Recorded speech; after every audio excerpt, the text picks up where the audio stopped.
Política Institucional Empresarial de Derechos Humanos de CACIF.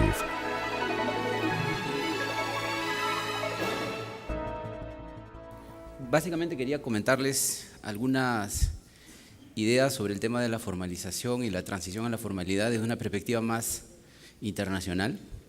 Cómo está pasando este proceso en la región. Se darán cuenta, luego de mirar algunas cifras, de que no es muy diferente de lo que sucede en otras partes de América, ¿no? Lo cierto es que digamos, el tema de la formalización ha comenzado a cobrar gran interés. Hay un contexto, yo diría, favorable a su discusión y digamos que tiene que ver con el tema del crecimiento económico.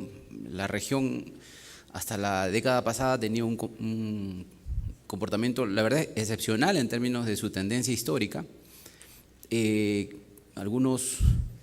Existen algunas dudas sobre si eso se va a continuar o sostener, pero digamos hay que ser optimistas. Y una tendencia a la formalización. Varios países, luego de que en la región por décadas se acumulara informalidad, a partir de la década pasada hemos observado que en varios países comenzó a cambiar la tendencia, ¿no? Algunos antes que otros. Y lo otro es que varios países también han comenzado a poner este tema en el centro de su discusión laboral. Este evento es un ejemplo, por ejemplo, de que en Guatemala también hay un creciente y nítido interés en este tema. Y bueno, a nivel internacional los actores sociales también han puesto este tema en el centro del debate. Ustedes sabrán, este año y el próximo año, la OIT y sus constituyentes, gobiernos, trabajadores y empleadores, discutirán una posible recomendación sobre la transición a la formalidad en un proceso de standard setting de doble discusión 2014 y 2015.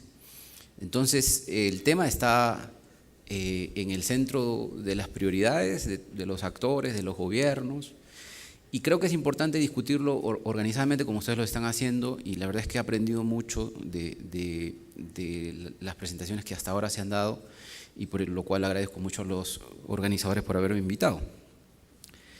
Lo primero es este tema de las tendencias, ¿no? Aquí, en este gráfico, lo que mostramos básicamente es el tema del contexto económico. Las barras amarillas representan las tasas de crecimiento que ocurrieron en la década pasada, del 2001 al 2010, y la línea roja son las tasas de crecimiento de la economía regional de América Latina, que ocurrirán, según las tendencias hasta ahora, esta década, del 2011 al 2020.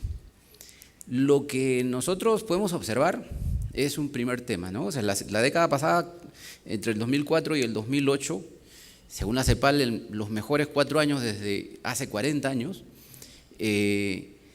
no se va a repetir esta década. Probablemente lo que tengamos es un crecimiento de hasta 2 puntos porcentuales menos cada año que lo que pasó en la década pasada. Y eso es un cambio notorio. Están ocurriendo transformaciones a nivel internacional, el doble viento a favor que ocurrió, digamos, precios extraordinarios de los productos básicos de la región.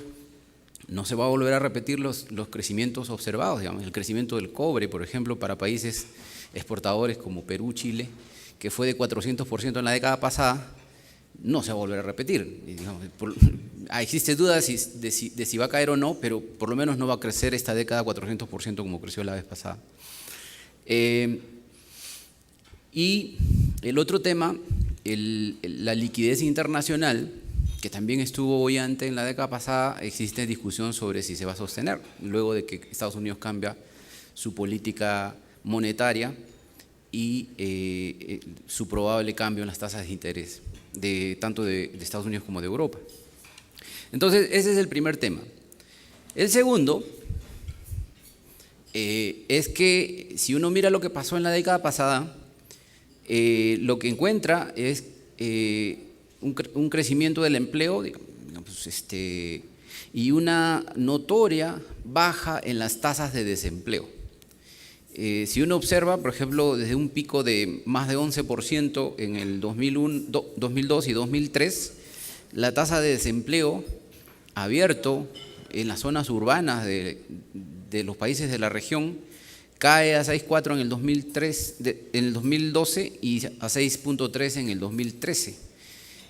La serie de la OIT no registra tasas tan bajas en la región, entonces son para la OIT en sus registros estadísticos, que lo lleva desde fines de los 80, tasas históricamente bajas. Y eso ha trasladado la discusión no tanto del desempleo, sino hacia la calidad de los empleos, ¿no es cierto? Por fin la región, nosotros lo veíamos como en un episodio, una oportunidad importante para consolidar estrategias de crecimiento de la calidad del empleo y en particular el tema de la formalización. Se produjeron así crecimientos del salario sustantivos, crecimientos de la afiliación a la seguridad social, ¿no es cierto?, tanto en salud como en pensiones, y de empleo registrado.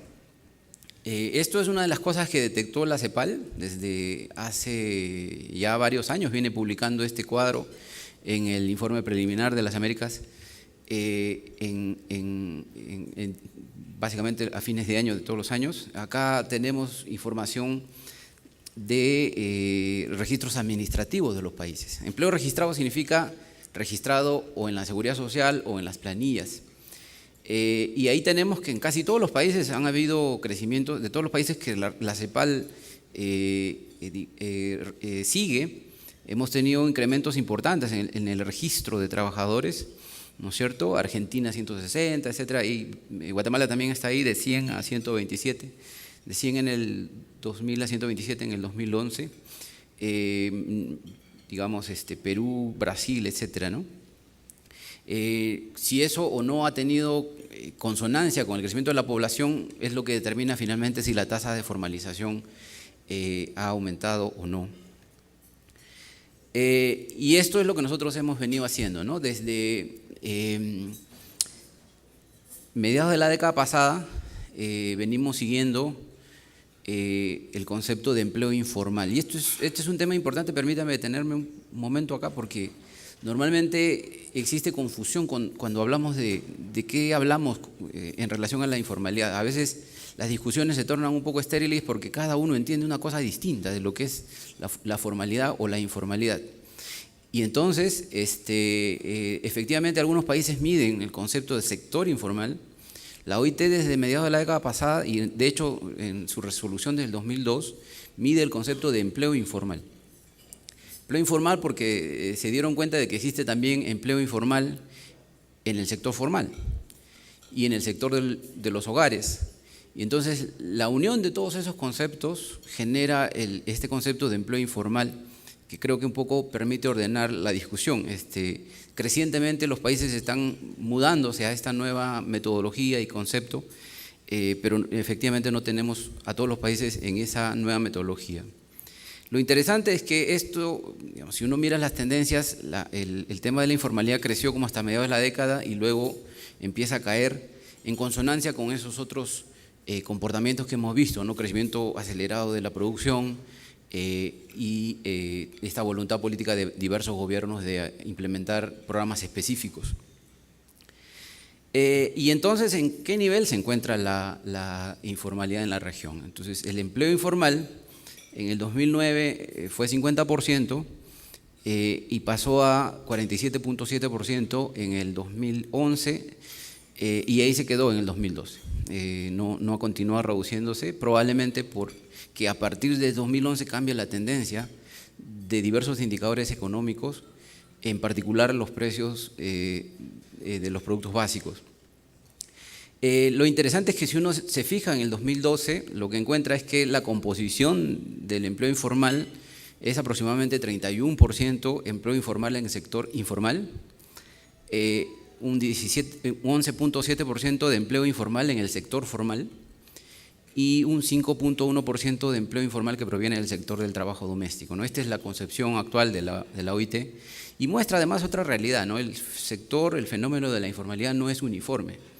Es bien complejo, tiene diversos sectores y por lo tanto, dada su heterogeneidad, no es posible, digamos, enfrentarla con un solo tipo de medidas.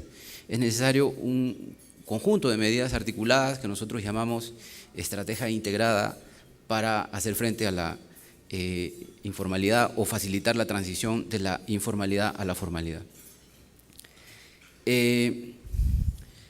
Lo interesante, si uno mira la composición del empleo informal, es que, digamos, esto cruza todas las categorías, ¿no es cierto? Existe empleo informal en la región, tanto en nivel asalariado como incluyendo sector público, poco, pero existe, digamos, un 4.3% de todo el empleo informal está en el sector público. También hay en empresas privadas, sobre todo en empresas de 1 a 10 trabajadores. Si ustedes se fijan, de todo el empleo informal, 27%, 27.5% están en empresas de 1 a 10 trabajadores, un 9.2% en empresas de más de 10 trabajadores. En los hogares, digamos en el trabajo doméstico, fundamentalmente un 10.8% proviene de ese sector. Y el trabajo por cuenta propia, ¿no? De 41.5% de todos los empleos informales tiene esta naturaleza. Si uno suma estas tres categorías, digamos, cuenta propia, trabajadores domésticos y trabajadores en empresas pequeñas, encontramos que el 80% del empleo informal de la región está en esas categorías. Y es complejo, digamos, enfrentarlos. A veces para el sector, en algunos países para el sector cuenta propia no existe ni siquiera regulación. Entonces, ¿cómo es que uno promueve formalización en sectores que ni siquiera están cubiertos por la legislación y ni laboral ni tributaria, etcétera, ¿no? Ese es un tema muy importante para la reflexión. En el caso de los hogares también, ¿no es cierto? Por ejemplo, los mecanismos de inspección típicas no tienen acceso a los hogares. O sea, normalmente los servicios de inspección no pueden ingresar a los hogares. Pueden ingresar a las empresas, pero no a los hogares. Entonces, ahí los países se han puesto un poco creativos a la hora de, digamos, promover la formalización de colectivos tan específicos como estos. Y por eso es que se requiere esta estrategia integrada. Unas cosas más sobre las características del empleo informal. Digamos, existe mayor informalidad en las mujeres, en los jóvenes. En el panel de la derecha de abajo, lo que encontramos es que también existe una relación con la pobreza, pero no completa, ¿no es cierto? Porque si uno mira en el quintil 1, el que es el más pobre, el 72% de los que trabajan y que pertenecen al quintil 1 tienen empleos informales, pero en el quintil más alto, que es el quintil más rico, digamos el quintil 5, también 31% tiene empleo informal. Y esto plantea todo un reto, porque ahora se ha venido discutiendo mucho en América Latina sobre el proceso de cambio social, ¿no? En el 2011, por ejemplo, el Banco Mundial publicó un informe indicando de que a partir de ese año la clase media de América Latina había sobrepasado en número, en tamaño, a la clase pobre. Y ese es un tema importante considerando estas cosas, ¿no? La semana pasada yo estuve en Colombia y ellos han hecho un cálculo adicional, ¿no? El 66% de la clase media de Colombia es informal.